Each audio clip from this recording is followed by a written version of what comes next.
Olá, pessoal, boa noite, tudo bem? Sejam bem-vindos. Bom, hoje o IPTC tem o prazer em receber o Dr. Miguel Zugman. Ele é formado em médico pela UFPR, é especialista em clínica médica pela Escola Paulista de Medicina, residente em oncologia clínica pelo Hospital Israelita Albert Einstein.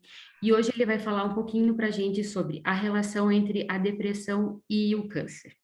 Doutor Miguel, seja bem-vindo e é um prazer em recebê-lo. Muito obrigado, Rô. Tá dando para ouvir bem? Sim, dá sim. Eu só queria combinar uma coisinha, né? Com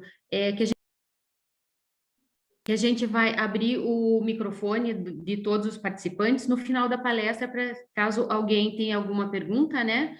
E vamos deixar para o final daí, para o pessoal fazer as perguntas, para ficar mais fácil assim. Tá bom.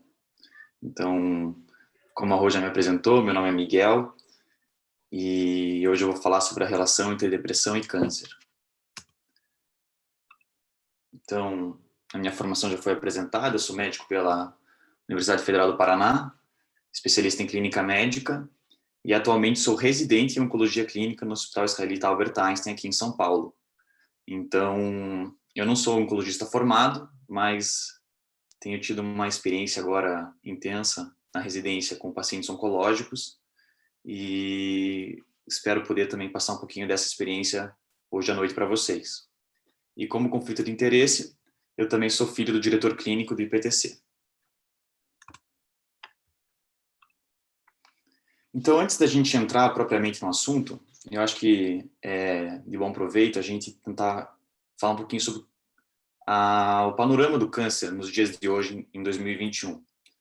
Então, com as técnicas atuais de tratamento, que envolvem cirurgia, radioterapia, quimioterapia e terapia biológica, nós conseguimos alcançar a cura de aproximadamente 2 em cada 3 pacientes com câncer. Ou seja, a maior parte dos pacientes, eventualmente diagnosticados com câncer, vai se livrar da doença ao longo do tratamento. Ainda assim, o diagnóstico do câncer é muitas vezes considerado como o evento mais traumático e revolucionário da vida. E realmente não é de se surpreender, porque o diagnóstico do câncer realmente envolve a alteração da autoimagem, a alteração no papel social que aquela pessoa desempenha na família e no trabalho. Então são muitas mudanças que acontecem. Mas, por outro lado, é interessante notar que existem muitas outras doenças na medicina que têm um prognóstico tão grave quanto o câncer. Então, por exemplo, a estenose de válvula aórtica, que é uma doença cardíaca muito grave, ela tem um prognóstico muito parecido com o câncer de pâncreas, que também é uma doença muito grave. Prognóstico, sim, só para tentar explicar o conceito, é a nossa previsão da evolução e desfecho da doença, ou seja, nossa capacidade, um tanto quanto limitada, de dizer quanto tempo aquela pessoa vai viver. E uma estenose de válvula aórtica não gera a mesma seriedade e gravidade que um diagnóstico de câncer de pâncreas, mas no fundo é como se fosse deveria ser encarado como tal. E uma das questões que nós temos que tentar entender hoje é por que tem essa diferença por que isso acontece realmente. Então, um pouquinho mais sobre o câncer ainda. O câncer no mundo e no Brasil é a segunda maior causa de morte. E o principal fator de risco é a idade. Então, é uma doença principalmente de idosos. Claro que pessoas mais jovens podem ser acometidas, mas quanto mais velho, maior o risco. E, por outro lado, há diversos fatores de risco modificáveis que acredita-se que sejam responsáveis por mais de 1/3 dos casos da doença. Ou seja, existem fatores de risco completamente preveníveis que acabam causando uma boa parte dos casos, entre eles o tabagismo, o alcoolismo, obesidade, sedentarismo, baixo consumo de frutas e vegetais, sexo sem proteção, poluição do ar, fumaça em ambientes fechados e injeções contaminadas. Essa imagem vem aqui para mostrar a incidência e a mortalidade em 2020 no mundo todo, em ambos os sexos, em todas as idades, por tipo de câncer. Então, aqui, a gente já consegue consegue entender melhor pela imagem aquilo que eu falei anteriormente. Então, os primeiros dois tipos de câncer que a imagem mostra são mama e próstata. São os tipos de câncer mais comuns no mundo todo. E a barra azul mostra essa incidência. Por outro lado, a barra vermelha mostra as taxas de mortalidade relacionadas a essa doença. Então, a gente percebe que a maior parte dos pacientes com câncer de mama e de próstata acabam eventualmente se curando ou falecendo de outra causa. E, por outro lado, alguns outros tipos de câncer continuam realmente muito mais graves. Então, o câncer de pulmão não é o mais comum, mas ainda é o que mais mata no mundo. E, como a gente pode ver na imagem. E para tentar entender como que nós médicos fazemos a abordagem do paciente com câncer, a gente tem que seguir alguns princípios.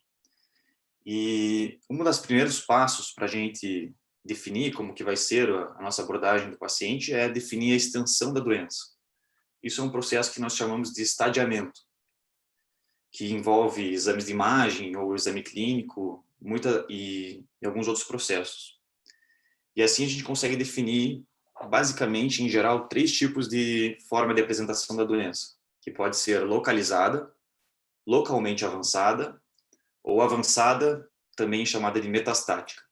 Então, quando nós temos um caso de doença localizada, os tratamentos, em geral, são curativos. Nós podemos realmente mais facilmente curar a doença. Quando nós temos uma doença localmente avançada, os tratamentos são potencialmente curativos. Então, nós ainda temos a capacidade de curar muitas pessoas, mas também sabemos que o risco da doença voltar é maior. E quando a gente está falando de doença metastática ou avançada, são quadros em que a doença, no geral, não pode mais ser curada. Nós não temos a intenção de curar. O nosso tratamento é paliativo.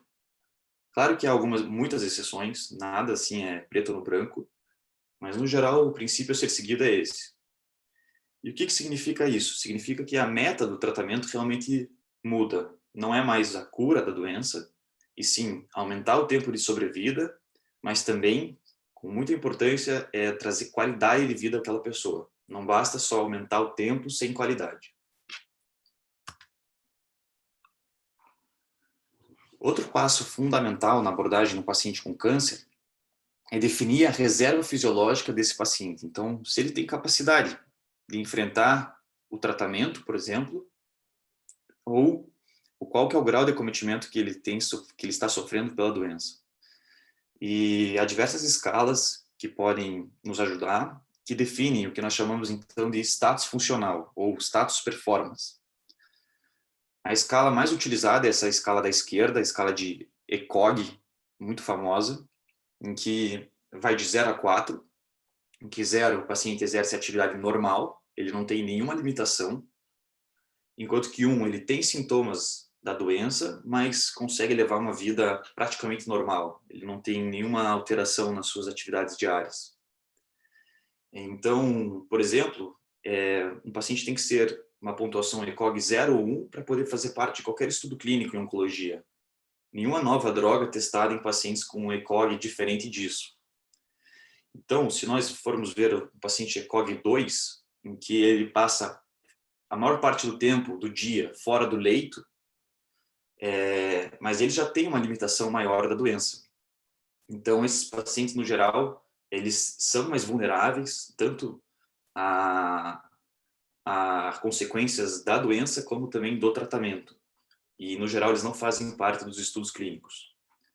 E a escala de Karnofsky é uma escala também muito famosa, que tem uma boa correlação com a escala de ECOG. E agora, entrando propriamente no tema de hoje, então, primeiro a trazer a importância do assunto. A prevalência de depressão em pacientes com câncer é de aproximadamente 16%. Isso varia muito conforme os estudos, principalmente pela maneira em que se tenta detectar. Existem várias formas de fazer o diagnóstico de depressão, mas, no geral, a gente sabe que o risco é 2 a 4 vezes maior do que em pessoas sem câncer. E o fato de um paciente com câncer ser acometido por depressão está associado a piores desfechos. Então, internação hospitalar prolongada, redução de qualidade de vida, desejo por morte acelerada e aumento de sintomas físicos são só alguns dos piores desfechos que podem acontecer com o paciente com câncer e depressão.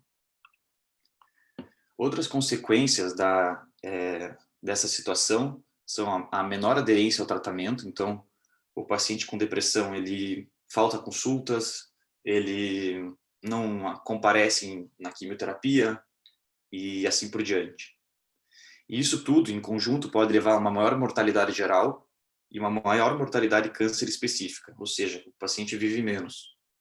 Além de que a própria depressão em si incide um risco de suicídio, que não pode ser ignorado de maneira alguma. E quando nós vamos lidar com esse assunto, são várias as barreiras, vários os equívocos. E o primeiro deles é que não é nem perto da verdade o fato de que pacientes com câncer devem estar necessariamente deprimidos. Então, eles não devem estar necessariamente deprimidos. E isso ainda nos faz minimizar e banalizar o sofrimento advindo da depressão por si só. Então, não basta sofrer do câncer, a pessoa ainda está com depressão. Então, as duas coisas geram sofrimento. E não devemos minimizar uma em relação à outra. E esse tipo de postura realmente leva a um risco de subdiagnóstico e subtratamento. E é o que muitas vezes acontece. E uma das principais barreiras que a gente encontra no dia a dia mesmo das pessoas em volta, às vezes mesmo da própria equipe médica, equipe multidisciplinar, é essa pressão para pensar positivo. Então, eu lembro, conversando sobre esse tema, como você entra no quarto de um paciente depressivo e tá tudo escuro, tudo fechado, e a primeira coisa que a pessoa faz é ir lá e abrir as cortinas, vamos lá, começou o dia. E, na verdade, esse tipo de pressão, muitas vezes, acaba apenas inibindo a discussão dos sintomas e não chega a ajudar em nada. E para tentar entender como que acontece, a patogênese da depressão em pacientes com câncer, nós temos que dar atenção tanto aos fatores associados ao paciente, fatores associados ao câncer e fatores associados ao tratamento. Todos esses três em conjunto podem estar relacionados e levar a esse problema. Então, olhando para o paciente, os principais fatores de risco são história prévia de depressão ou outros distúrbios psiquiátricos, baixo nível socioeconômico, medido principalmente por nível educacional e renda, viver sozinho, não casado, ter um baixo suporte social, então diversas maneiras de isolamento social são fatores de risco para desenvolvimento de depressão. Outras comorbidades médicas, problemas de saúde em geral. A presença de dor é algo bem marcante e nisso se inclui outros sintomas físicos, principalmente relacionados à doença, que devem ser tratados com agressividade, porque eles estão muito relacionados ao desenvolvimento de depressão. A doença avançada ou metastática e a perda de funcionalidade. Então, aquela pessoa que tinha um papel importante, seja na família, social, e acaba não podendo mais desempenhar esse papel, também tem um risco aumentado de desenvolver depressão. Então, essa imagem tenta exemplificar um pouco dessa início da jornada de um paciente que é diagnosticado com câncer. Então, a primeira coisa que acontece com o diagnóstico são os questionamentos, as incertezas, a frustração, o medo, a consciência da própria mortalidade ou o próprio choque do que está para vir pela frente. Além disso, tem os sintomas físicos, a dor, as consequências desse novo diagnóstico, a mudança de papéis, a mudança de prioridades, o futuro incerto, a quebra da rotina. E isso tudo também acaba sendo incluído na parte do tratamento. Então, o que vai acontecer, essa incerteza do que vai ser daqui em diante, e a necessidade de ir frequentemente no hospital, passar por cirurgia, passar por exames, passar por mais exames, e assim por diante. e depois as sequelas do tratamento. Então, os efeitos colaterais, essa perda de controle sobre si mesmo. E depois que a pessoa ainda passa por tudo isso, então, o medo de que volte, o medo da recidiva, será que a doença vai voltar? Será que estou livre mesmo? E depois de ter passado por tudo isso, como, né, deixar tudo para trás e daí seguir em diante. Então, são muitos fatores que acontecem. Isso acaba nos fazendo levar a essa pergunta, que não foi nenhuma nem duas vezes que eu encontrei, ainda por mais que eu ainda esteja bem no começo da minha carreira, mas eu já fui questionado em relação a isso, se depressão causa câncer. Então, às vezes é um familiar, às vezes é uma pessoa não tão próxima ou próxima, que vem com um discurso muito semelhante, assim, nas várias situações que eu encontrei. Essa pessoa sempre teve uma postura ruim com a vida, essa pessoa sempre foi muito amargurada, ela nunca foi capaz de perdoar, ela sempre teve muito rancor, e eu acredito que isso cresce dentro de si e, de alguma maneira, chegou a causar isso nessa pessoa. E, então, vamos tentar responder. Então, a primeira maneira da gente tentar encarar esse questionamento é a síndrome da pessoa doente, que em inglês é sickness behavior. E quando a gente tenta pensar um pouco até em si mesmo, tentar lembrar situações que, mesmo um resfriado ou outros tipos de doenças diversas, podem gerar esse tipo de síndrome. E como que isso acontece? Então, diversas doenças estão associadas à geração de inflamação sistêmica. A inflamação está ligada à liberação de citocinas inflamatórias, como interleucina 6, TNF-alfa, interferon gama. E essas interleucinas, elas atuam no eixo hipotálamo hipófise adrenal, que é um eixo hormonal responsável pela resposta imune, de diversas maneiras, e também pelo sistema nervoso autônomo. E o que acontece é que há um desequilíbrio do ciclo circadiano de cortisol. Então, esse eixo ele é responsável pela secreção do cortisol, e o cortisol ele respeita um ciclo durante o dia. Então, nós sabemos que o cortisol deve ser maior de manhã do que de noite.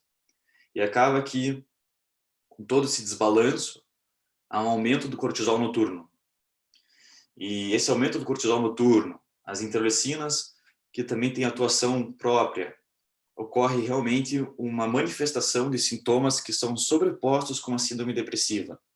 Então, anedonia, disfunção cognitiva, ansiedade, irritabilidade, são todos sintomas que podem acontecer numa pessoa que está realmente enferma, doente. E é por isso que eu estava dizendo, a gente não precisa ir muito longe para entender como que isso pode vir a ocorrer, e mesmo ter presenciado com outras pessoas. E o mais interessante é que esse tipo de síndrome da pessoa doente, em muitas situações ela responde a antidepressivos. Então, realmente há uma linha aí de correlação entre a inflamação e a depressão. Mas, tudo bem, eu falei tudo isso, mas realmente eu ainda não respondi a pergunta inicial, né, se depressão causa câncer. Então, a pergunta sobrevém. Ainda assim, há linhas de pesquisa que tentam associar estresse na infância ou eventos adversos na vida com a geração de inflamação crônica. E a inflamação crônica, da mesma maneira que ela pode estar associada a sintomas depressivos, será que ela também não poderia estar associada ao próprio desenvolvimento de doenças como câncer? Então, essa pergunta não é proibida, não deveria ser proibida, existem realmente linhas de pesquisa e esse seria um modelo conceitual para tentar ligar esses fatores de riscos sociais, fatores de riscos da pessoa, com eventos adversos da vida, traços de personalidade ou mesmo depressão, com o desenvolvimento dos fatores fisiopatológicos para o desenvolvimento do câncer. E isso tem algum tipo de embasamento em modelos experimentais, por isso a figura do ratinho, mas aqui eu ressalto os pontos de interrogação, que realmente ainda não há evidência suficiente em humanos para gerar conclusões decisivas. Então, nós tentamos entender como que realmente esses essa depressão e eventos psicológicos podem estar ligados com o desenvolvimento de câncer, mas ainda há muito para se entender. E aqui, essa imagem, explicando de uma maneira mais esquemática como que isso poderia ocorrer. Então, nós temos que o estresse, exemplificado por eventos adversos, conflitos interpessoais, isolamento social, está associado ao aumento da liberação do hormônio liberador de corticotropina. Esse hormônio atua na adrenal, fazendo o aumento da liberação do cortisol, que é esse hormônio do estresse. E, por conta disso, aumentando a expressão de NF-kappa-beta dentro das células, que está associado à liberação de fatores pró-inflamatórios. Então, todas aquelas citocinas, reagentes de fase aguda que eu citei anteriormente. E essas moléculas, elas atuam também no sistema nervoso central, gerando, então, neurotoxicidade, redução de neurotransmissores. E também, todos esse mecanismo biológico, ele é comum tanto ao estresse emocional, mas também ao estresse de patologias. Mas, quando a gente tenta olhar, por exemplo, saindo da teoria, entrando em estudos epidemiológicos, realmente fica muito mais difícil de comprovar uma ligação de causa e efeito. Então, esse é o maior estudo prospectivo que acompanhou 106 mil mulheres na Inglaterra e a seguiu durante muito tempo da vida.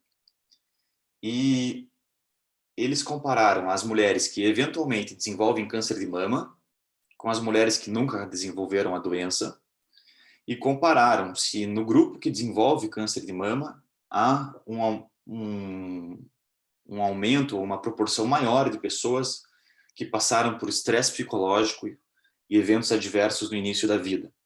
E eles viram que não havia nenhuma ligação entre essas duas coisas. Então, esse é o meu estudo de maior qualidade prospectivo que tentou comprovar isso. Por que esse estudo chegou a ser feito? Porque alguns estudos anteriores, de caso controle, estudos retrospectivos, haviam sido positivos em tentar identificar estresse psicológico como um fator de risco para desenvolvimento de câncer.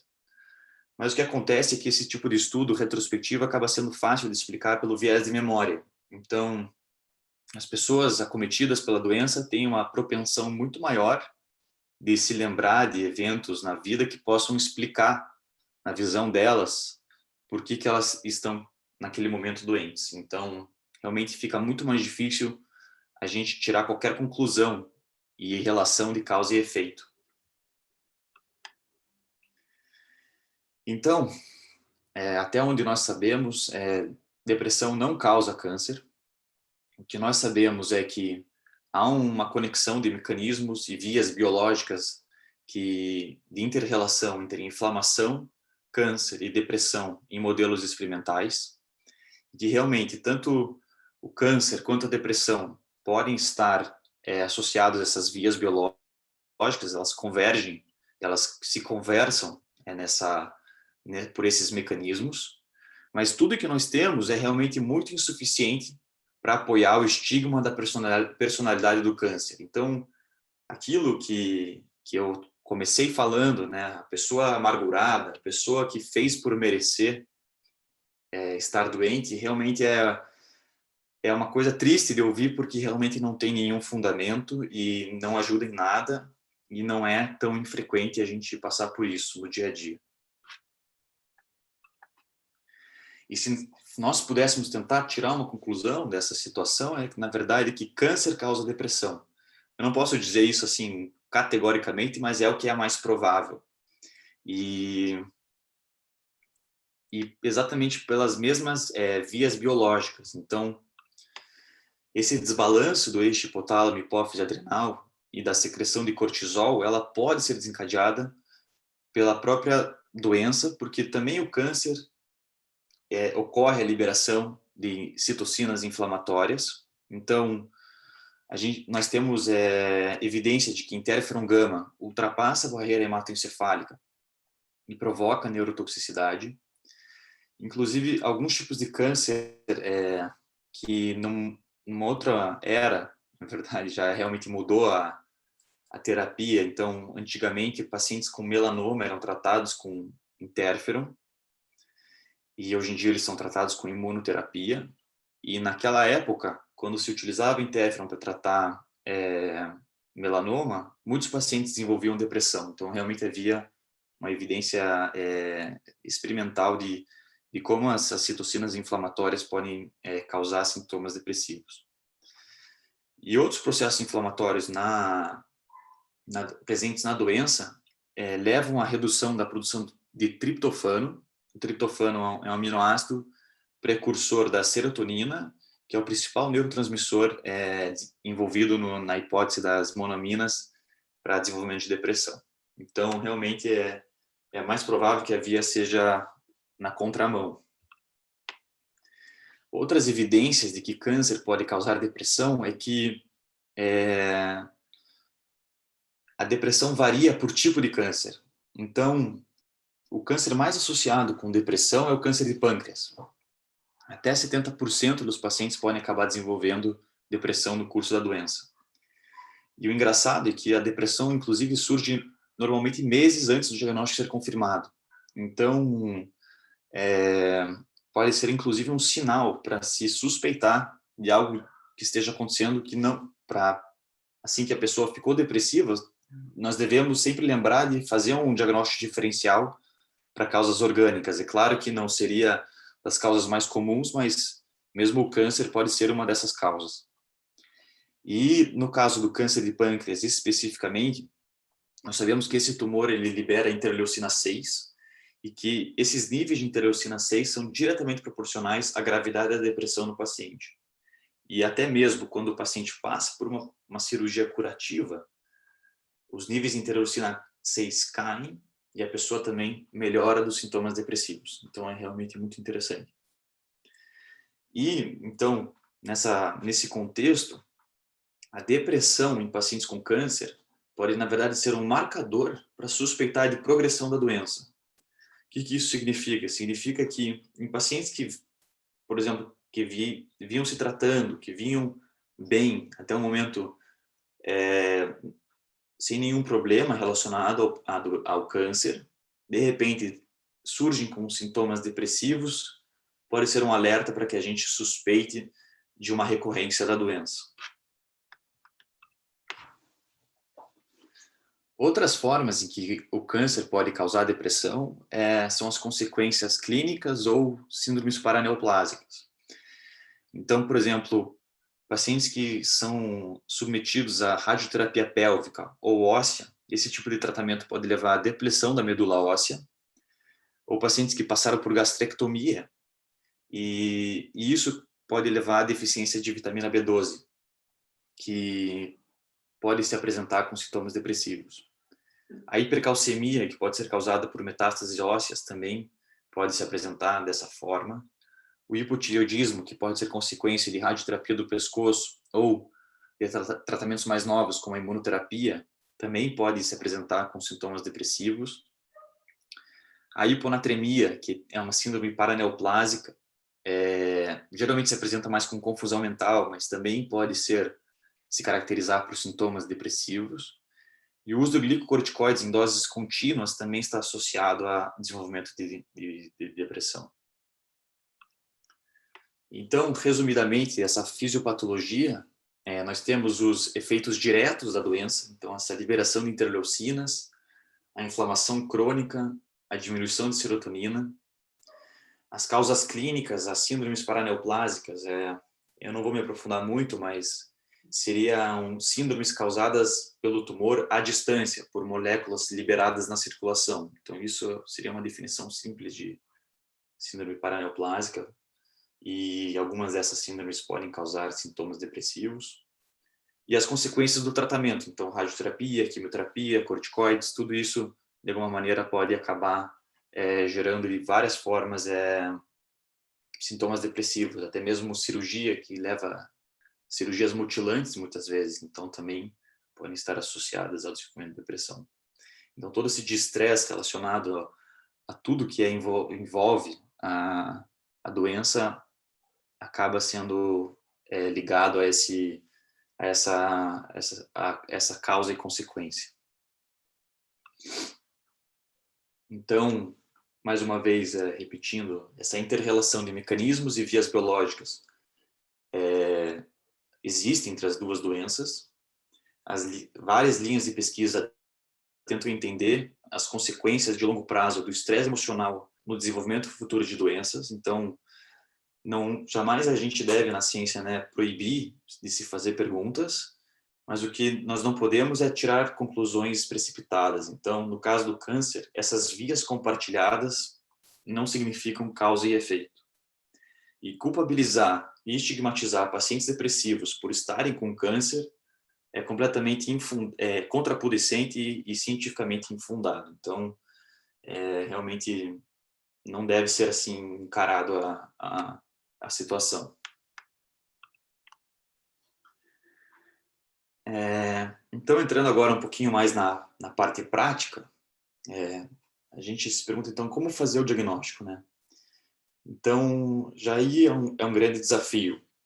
Por quê? Porque muitos dos sintomas atribuíveis à depressão também são comuns a pacientes com câncer, seja por consequência da doença ou do tratamento.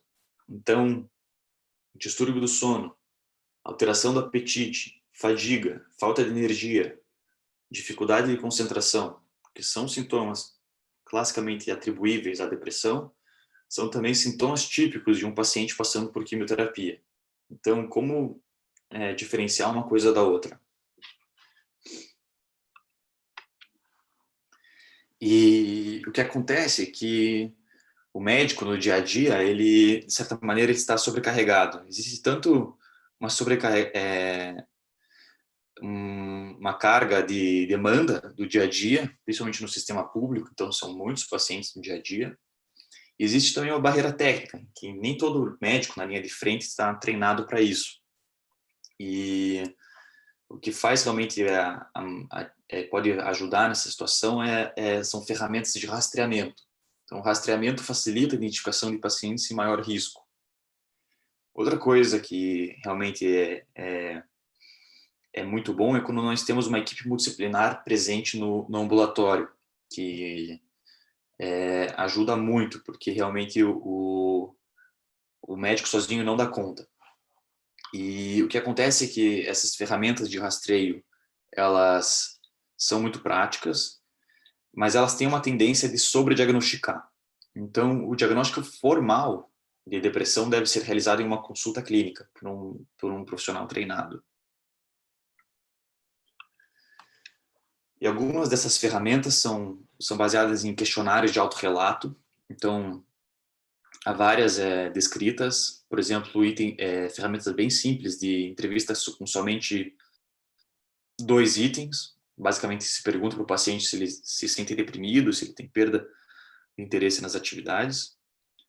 E algumas ferramentas um pouco mais complexas, como o inventário de depressão de Beck, em que se avaliam as diversas esferas da depressão e se gera uma pontuação, um questionário de pontuação, e assim ele determina uma pontuação de risco alto, intermediário e assim por diante. O bom dessas ferramentas de pontuação é que você consegue também avaliar ao longo do tempo a melhora ou piora dos sintomas. Então, novamente descrevendo os desafios do diagnóstico, é que os sintomas de depressão se confundem com os sintomas da doença e do tratamento. E dentre esses sintomas, os principais são os sintomas somáticos ou neurovegetativos, aqueles descritos antes. Então, dificuldade do sono, de concentração, de cansaço, redução da psicomotricidade, são os sintomas de mais difícil diferenciação. Por outro lado, o desejo por morte acelerada deve ser diferenciado de pensamentos suicidas com plano ou intenção. Então, o fato do paciente falar sobre a morte não deve nos fazer também imediatamente desconfiar de depressão, mas também porque isso pode ser uma maneira dele querer se abrir e poder discutir o medo dele, e isso deve ser inclusive estimulado, mas deve ser com muita cautela pesquisado se não há presença de pensamentos realmente suicidas que envolvam plano ou intenção. E se isso estiver presente, né, inclusive comportamento suicida, nós não podemos perder tempo e encaminhar diretamente para um especialista. Então, ainda nesse tema do que é esperado num paciente com câncer e o que pode ser considerado patológico, nós podemos esperar realmente pensamentos de tristeza, de luto, de sentimento de perda antecipatória, e esses pensamentos não são diferentes de uma síndrome depressiva. Então, uma pessoa que está se sentindo triste, ela não perde a capacidade de sentir prazer. Ela, por mais que esteja em alguns momentos para baixo, isso não significa que ver um neto, ver alguém que ela ama ou fazer alguma atividade que ela gosta não vai trazer prazer. E aí o grande desafio que nós temos nessa situação é que também sem o diagnóstico não há tratamento. Então, a importância da gente tentar diferenciar essas duas coisas. Então, quando suspeitar? Os principais fatores que devem levantar a nossa suspeita e que devem ser investigados são a própria não aderência ao tratamento, a perda de funcionalidade ocupacional ou social por consequência da doença, o de estresse físico e emocional, a maneira como a pessoa se apresenta, recebeu o diagnóstico, sinais de negatividade, irritabilidade, falta de esperança, sentimentos de culpa excessiva, sentimentos de inutilidade, essa perda de confiança ou mesmo ideação suicida. E eu preciso lembrar aqui o que eu falei no começo, é que por mais que isso tudo pareça talvez normal para quem não está acostumado com lidar com essa doença, eu devo lembrar que 2 em cada 3 pacientes com câncer eventualmente vão se curar da doença. Então, quando sentimentos de culpa ou negatividade, falta de esperança estão presentes numa pessoa que, na verdade, possivelmente vai se curar, realmente acaba sendo muito irracional o pensamento. E por isso que deve se levantar essa suspeita. E aqui nós temos uma tabela que sugere uma adaptação dos critérios diagnósticos do DSM, principalmente naqueles critérios de sintomas neurovegetativos. Então, os critérios obrigatórios para diagnóstico de depressão, que é o humor deprimido a maior parte do dia, e a diminuição acentuada no interesse ou prazer, né, a anedonia, um deles deve estar presente por pelo menos mais que 2 semanas, mas os outros sintomas neurovegetativos, por exemplo, perda ou ganho de peso, pode ser substituído por uma aparência deprimida. Os distúrbios do sono podem ser substituídos por uma retirada social ou fala diminuída. A fadiga ou perda de energia pode ser substituída por esse pessimismo, sentimentos de autopiedade, sentimentos de culpa e assim por diante. Então, são maneiras a gente tentar facilitar o diagnóstico nos pacientes com câncer sem desrespeitar os critérios previamente utilizados. Certo. Então, uma outra coisa, aqui eu me arrisco a entrar num outro tema. Então, não deixa de ser completamente a mesma situação. Então, eu gostaria de falar um pouquinho sobre doença avançada e cuidados paliativos. Então, tem os dois cenários, né? Tanto os pacientes ambulatoriais com câncer que estão passando por um tratamento que a maior parte deles vai se curar, e que sintomas depressivos podem acontecer e ser, muitas vezes, estar desconectados da realidade, daquilo que a pessoa realmente vai acontecer com ela. E também tem as pessoas que estão realmente com uma doença mais avançada e que em maior risco de falecer pela doença. E os cuidados paliativos são uma forma de uma equipe multidisciplinar em melhorar a qualidade de vida de pessoas que têm uma doença que esteja ameaçando a sua vida, por meio de várias formas, trazer alívio e tratamento para dor, sintomas físicos, sociais, psicológicos e espirituais. Então, o que a gente sabe e que a gente tenta conviver no nosso dia a dia, que jamais uma doença incurável significa que a doença não seja tratável. Então, nós sempre temos algo a fazer, nós sempre podemos melhorar um pouco a situação daquela pessoa. A gente nem sempre pode curar, mas a gente sempre pode tentar ajudar e melhorar.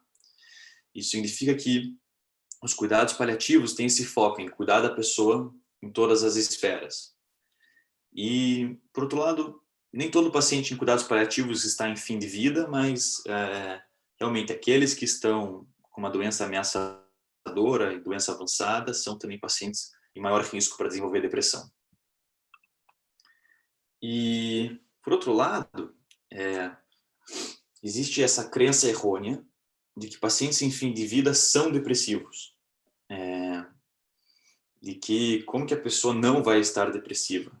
E aqui eu alerto de novo essa nossa tendência de minimizar o sofrimento causado pela própria depressão. Então, o estresse psicológico, o sofrimento psicológico da depressão também é importante, não só da doença em si. Às vezes a pessoa com uma doença avançada tem vários sintomas físicos que precisam ser abordados, mas os sintomas psicológicos também são causa de sofrimento importante. E o que acontece é que síndromes depressivas reduzem a qualidade de vida e também acabam gerando vários piores desfechos que nós vemos no dia a dia com muita facilidade e que acabam realmente sendo bem difíceis de presenciar. Então, o paciente que está com doença avançada e também depressivo, ele tem o risco maior de internações precoces em hospital ou hospice, internações prolongadas. E algo que é muito marcante é essa incapacidade, a perda da capacidade de ter prazer, de atingir significado e conexão. Realmente, a pessoa com depressão, ela nesse final de vida, ela tem uma maior dificuldade de passar pelo processo de separação e despedida. Ela tem uma amplificação da dor e de outros sintomas e um aumento do sofrimento e preocupação na família. Então, para quem tem, não sei se alguém aqui mais pode ter tido a vivência de uma enfermaria de cuidados paliativos, para muitas pessoas, mesmo para mim, na minha experiência, é um dos lugares que nós temos maior satisfação como médico, como profissional de saúde, porque é onde às vezes a gente consegue, com tão pouco, ajudar muito. Então, pessoas em fim de vida, às vezes completamente sem apetite, e aí de repente uma avó ou a mãe traz um prato preferido e faz aquele prato igualzinho era da avó, e a pessoa detona o prato e come inteiro, e você vê a felicidade que aquilo gera.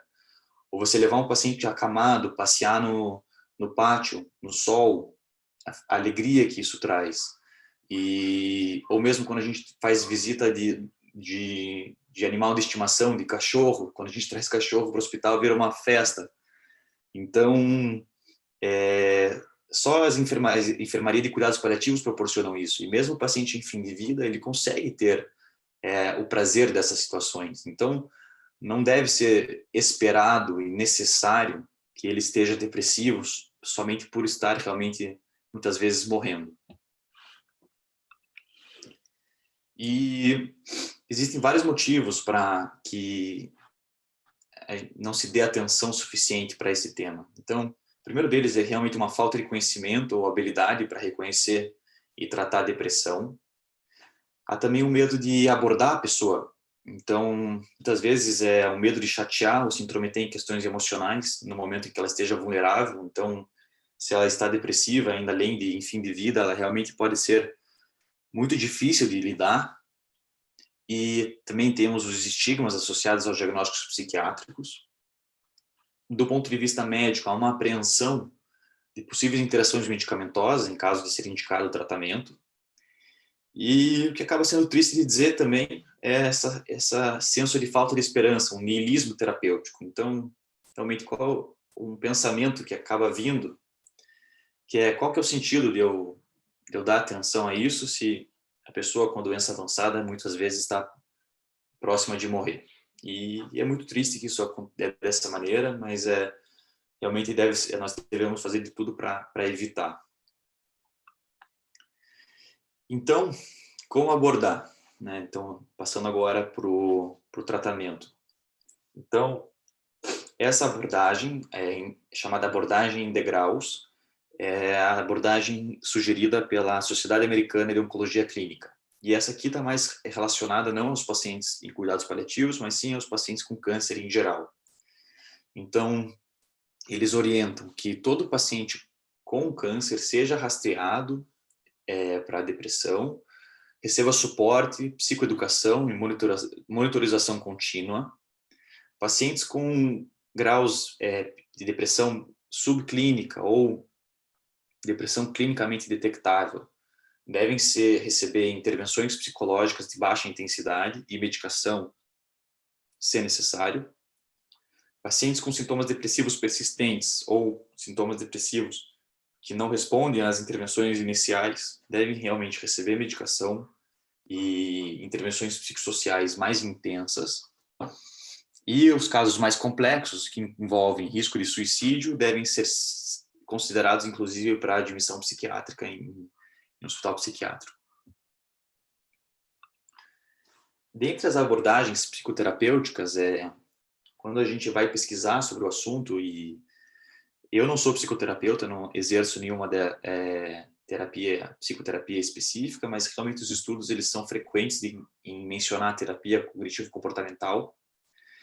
E há várias maneiras em que a terapia cognitivo-comportamental busca melhorar os sintomas depressivos nos pacientes com câncer. Então, o primeiro passo é realmente a desconstrução de pensamentos irracionais e catastróficos. Então, realmente, às vezes a pessoa não consegue enxergar essa perspectiva de, muitas vezes, melhorar da doença e se ver livre dela. Então, muitas vezes mesmo o diagnóstico de depressão é mais no início da doença e vai diminuindo ao longo da jornada do paciente. A terapia cognitivo-comportamental também é capaz de ensinar técnicas de relaxamento e de distração. Ela ajuda a enfrentar o medo e a considerar diferentes desfechos para a situação atual. E há também evidência de que a terapia cognitivo-comportamental consegue melhorar sintomas físicos, como dor, como dificuldades para dormir e outros sintomas relacionados tanto à depressão quanto à doença. Então, é uma gama de possibilidades dentro desse campo. E acho que também vale mencionar aqui um pouco sobre o tratamento medicamentoso. Então, quando nós vamos escolher uma forma de tratar com medicação, nós temos que considerar os tipos de sintomas depressivos, outros problemas médicos que aquela pessoa possa ter e o perfil de efeitos colaterais mais desejado. Então, nós temos possibilidade de usar todas as classes de medicamentos disponíveis para depressão nos pacientes com câncer. E dentre eles nós temos os psicoestimulantes, os inibidores da recaptação de serotonina, os tricíclicos, os inibidores da recaptação de serotonina e norepinefrina, os moduladores de serotonina, os antidepressivos atípicos e o antagonista NMDA. Vou falar um pouco sobre as principais medicações dessas classes. Então, nós temos os psicoestimulantes, exemplificados pelo metilfenidato e o modafinil. São medicações cuja principal vantagem é o início de ação rápido. Então, principalmente naqueles pacientes mais acometidos por sintomas físicos, muitas vezes em uso de opioides, mesmo até naqueles pacientes em cuidados paliativos. Eles são muito vantajosos por conta desse início de ação rápido e também por estarem associados a uma redução da sonolência induzida por opioides. Então, acabam sendo bem benéficos. Um problema dessas medicações é a redução do apetite, que muitas vezes já está presente no paciente com câncer. Eles também melhoram a apatia e disfunção cognitiva e têm um certo risco de descompensação cardíaca, mas que é muito raro. Então, acaba sendo realmente uma medicação para utilizar em pacientes em cuidados paliativos, mas também com sintomas cognitivos da depressão.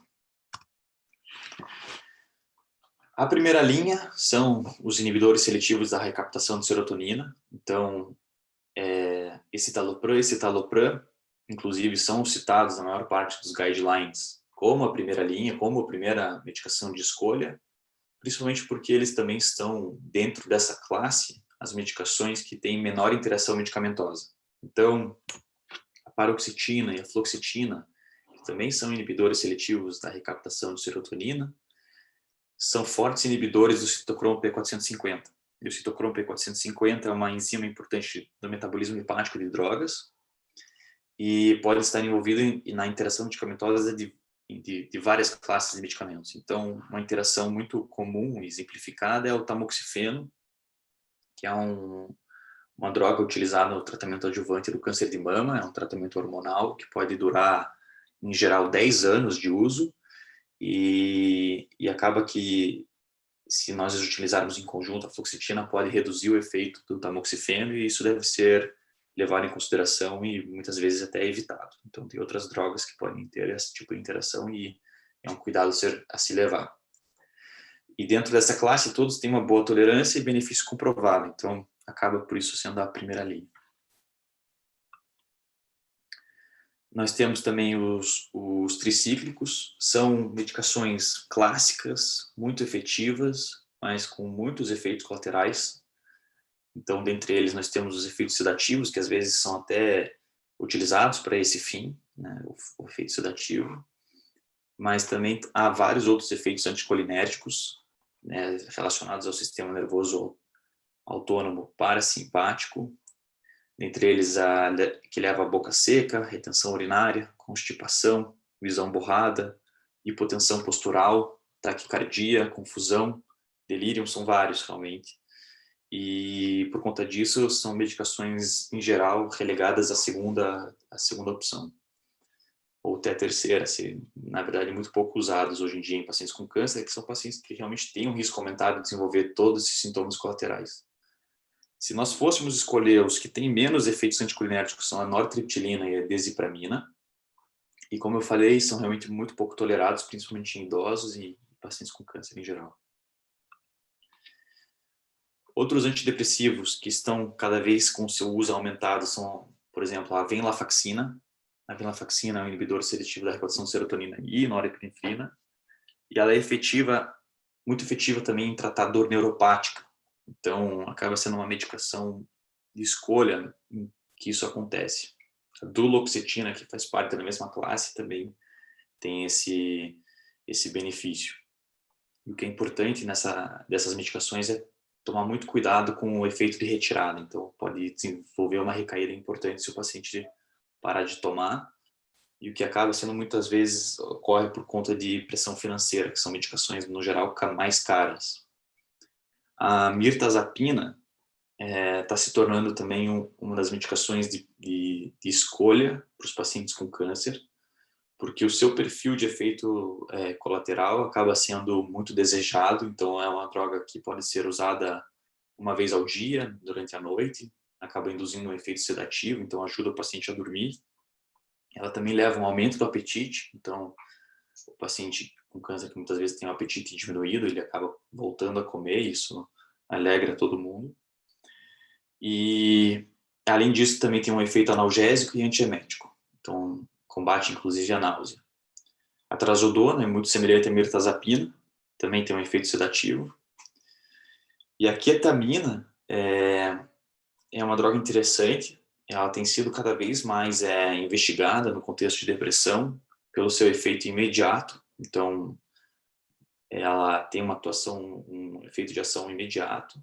Ela é muito efetiva no contexto de dor crônica, mas no contexto de depressão, ela ainda não tem seu uso estabelecido, então não se vê a ketamina sendo usada para tratamento de depressão. Para tratamento de dor crônica já é algo mais frequente. Então, essa imagem que eu também tirei do guideline resume um pouco, né, a abordagem que nós devemos ter no paciente com câncer e depressão. Então, primeira coisa é que todo paciente com câncer deve ser rastreado para sintomas depressivos.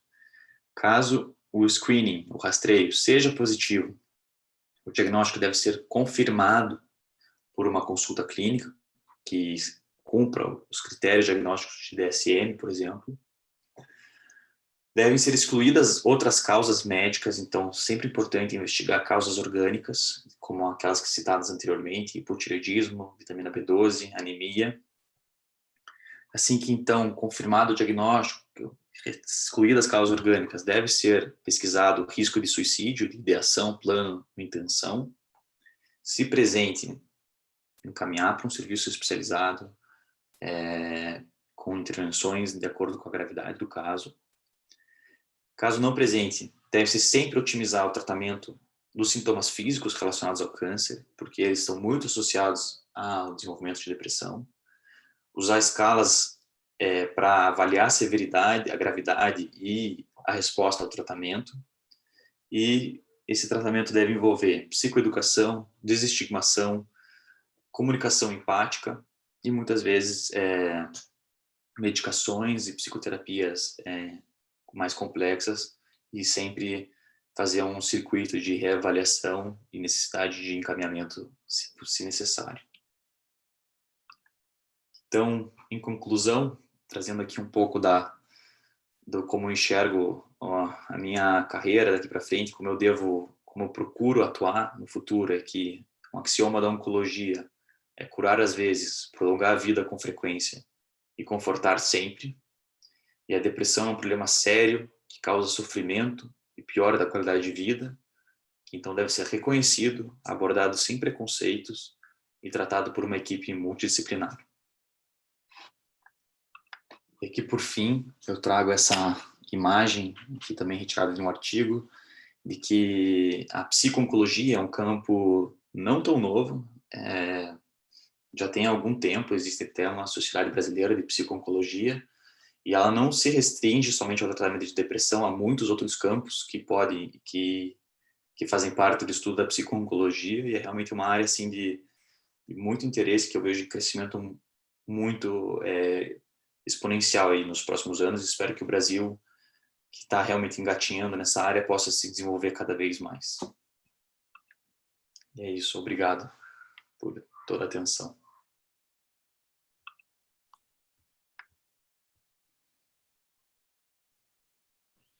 Oi, Mig. Obrigado você. A gente vai abrir os microfones agora, caso alguém tenha alguma pergunta a fazer, a gente vai pedir que o pessoal levante a mãozinha. Já vi que a Letícia abriu a mão, levantou a mãozinha ali, né? Já vai abrir aqui os microfones, só um minutinho.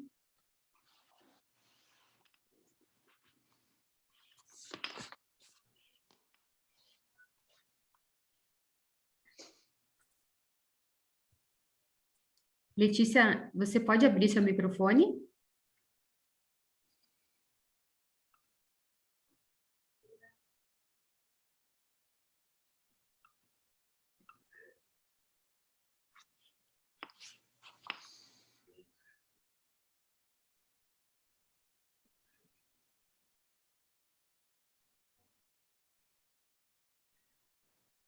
Acho que ela está mandando aqui no bate-papo. Vamos ver aqui. Oi, boa noite. Oi, Karina, boa noite. Primeiramente, eu gostaria de parabenizar, uma palestra muito agregadora, adorei, ainda mais porque eu já tenho na área da psicologia, me interessa bastante.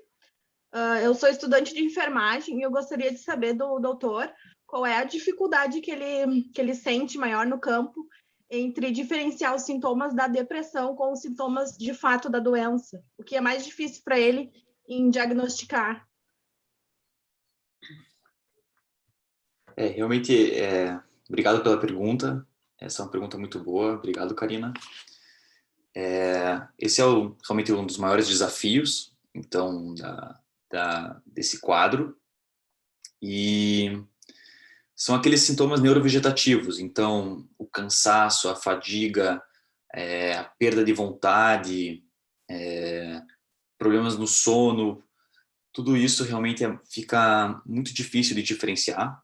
Então, no dia a dia, a gente tenta intensificar ao máximo a tolerância ao tratamento. Então, se a gente suspeita inicialmente que isso tem alguma relação com o tratamento, a gente pode diminuir a dose da quimioterapia, pode espaçar um pouco, pode utilizar medicações sintomáticas e, se persistir, a gente então tenta entender melhor de uma maneira que aquilo provavelmente está vindo de uma outra causa. Realmente a depressão pode ser com uma comorbidade, então tentar encaminhar para um serviço de psicologia ou mesmo fazer o diagnóstico e começar a tratar.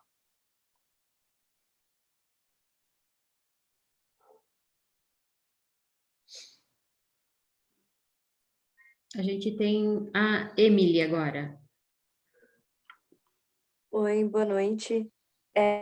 Foi enfatizado a questão da terapia cognitiva comportamental, e aí me gerou uma pequena dúvida. Outras abordagens da psicologia também podem trabalhar com eficácia dentro desse tratamento? Tipo, fenomenologia, psicanálise, análise do comportamento também, humanista, que a gente tem N abordagens, né? Claro, obrigado pela pergunta, Emily.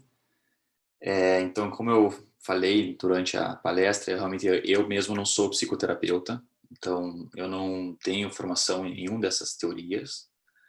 O que eu posso te dizer é que eu achei com muito mais frequência nos artigos a presença da terapia cognitivo-comportamental, e por essa maneira de poder, principalmente,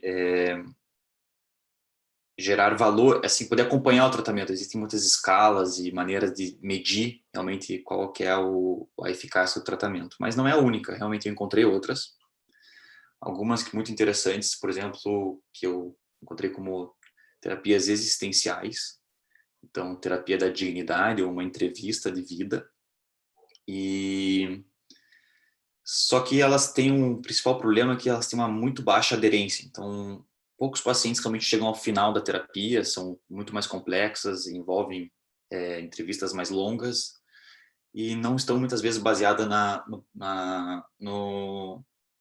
resolução de alguns problemas mais específicos. Então, aquela forma que a terapia cognitivo-comportamental pode, às vezes, melhorar até, inclusive, sintomas físicos, essas outras terapias não têm esse tipo de abordagem. Existem outras terapias que são já baseadas no problema de para solução de problemas, que pode, às vezes, vir de uma teoria da cognitivo comportamental, ou às vezes até se basear em outras escolas, mas que daí tem mais esse enfoque, também podem ser utilizadas. Mas eu não encontrei nada, assim, respondendo a sua pergunta, sobre psicanálise em específico, em artigos científicos para pacientes com câncer, mas também já vi profissionais da área atuando também, então não existe esse tipo de restrição.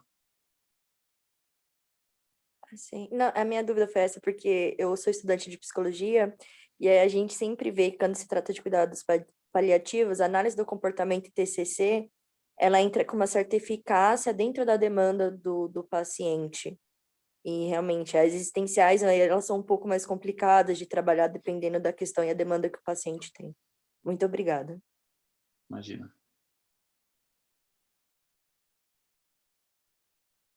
Temos o Dr. Salmo Zugman.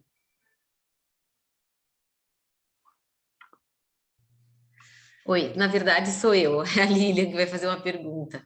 Bom, primeiro, boa noite a todos e queria parabenizar pela palestra, porque foi um conteúdo assim bem assim incrível, gostei muito do conteúdo. A minha pergunta é a seguinte, eu queria saber sobre depressão em familiares, na verdade, se tem assim, qual que é não sei fazer bem a pergunta, mas tem algum estudo sobre depressão em familiares? Sim, do doente? obrigado pela pergunta. Sim, realmente não foi um tema que eu abordei aqui durante a palestra, mas que familiares de pacientes com câncer têm um risco também aumentado de desenvolver depressão. E eles muitas vezes estão vivendo esse processo de sofrimento ou a jornada do paciente em conjunto com ele, e também acabam sofrendo das mesmas consequências de perda de funcionalidade, essa mudança de prioridades na vida. Então, realmente, tudo isso acaba sendo fatores que explicam do porquê que essas pessoas estão com risco aumentado junto àquela pessoa. Mas, realmente, na atenção do cuidador, acaba sendo também um tema bem difícil, e ele é mais enfocado no contexto dos cuidados paliativos, que daí realmente o contexto dos cuidados paliativos tem uma visão própria de cuidar não só do paciente, mas também da família. E isso acaba sendo realmente sempre muito, muito abordado. É um tema importante também. Temos a Karina Duarte. Oi. Eu gostaria de saber se, com a evolução com a evolução da doença, os desfechos que acontecem, os sintomas da depressão, ela geralmente persiste, né? Continuam, ou eles também cessam com o final da doença, ou com a cura, ou com realmente o diagnóstico de que não há mais só paliativos mesmo? Como que funciona assim nessa parte da depressão? Certo, obrigado. É uma muito boa pergunta, obrigado. Talvez faltou isso eu acho que eu tinha um slide anteriormente, eu não estou lembrando de ter falado isso, mas uma das coisas muito interessantes de pacientes com depressão, câncer, é que realmente a depressão leva a piores desfechos da doença, mas quando nós revertemos os sintomas depressivos, essa piora dos desfechos pode ser revertida também. Então, o tratamento da depressão em si melhora os desfechos em pacientes com câncer. E em relação ao pós-cura, né, que é um tema cada vez maior, realmente é um tema muito interessante, que em inglês a gente chama de survivorship. Então, são os sobreviventes.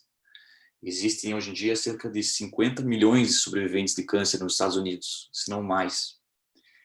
E, para falar a verdade, essas pessoas têm um risco aumentado também. Isso varia de acordo com os estudos, então não é a maior parte, o risco reduz, mas também pode acontecer. E existem algumas síndromes que podem acontecer nessa população. Existe uma síndrome chamada, em inglês, de Fear of Recurrence, então, que é realmente o medo de recorrência. É uma síndrome mais no espectro da ansiedade, não necessariamente da depressão, e que acaba acometendo essas pessoas. Então, é um tema à parte, survivors, os sobreviventes, são transtornos psiquiátricos em geral. No geral, depressão melhora, chega mais próximo da população normal, então o risco ao longo da vida. Mas outras síndromes psiquiátricas são de maior risco de acontecer nessa população. Eu espero ter respondido a tua pergunta, não sei se eu respondi exatamente o que você queria.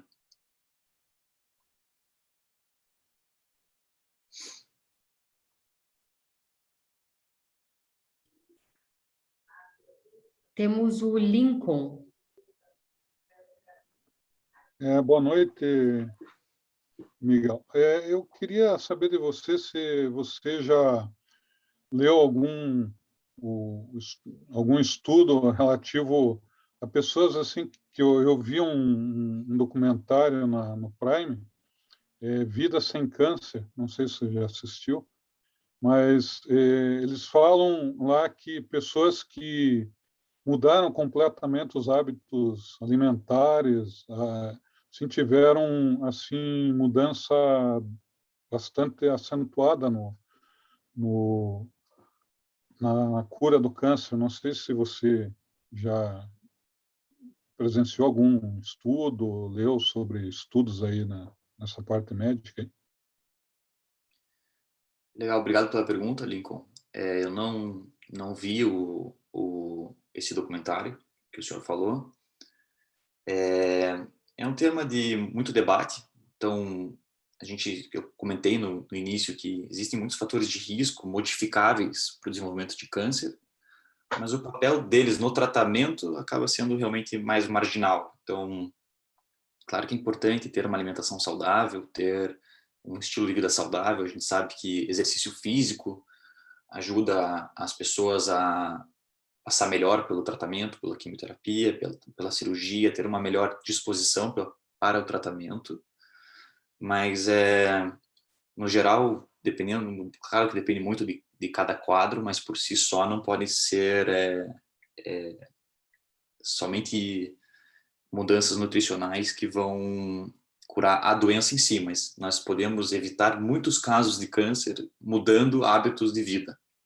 Então, reduzir o tabagismo, ter uma dieta mais saudável, realmente limitar um pouco a alimentação de carne vermelha. Isso tudo, cada vez mais a gente entende que são fatores de risco para desenvolvimento da doença e que realmente, que nem eu falei na palestra, são responsáveis inclusive por até 1/3 dos casos. Então, aí está realmente a importância desse assunto.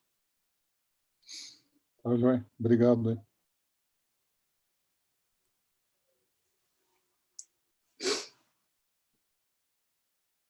Bom, eu não sei se mais alguém tem alguma pergunta.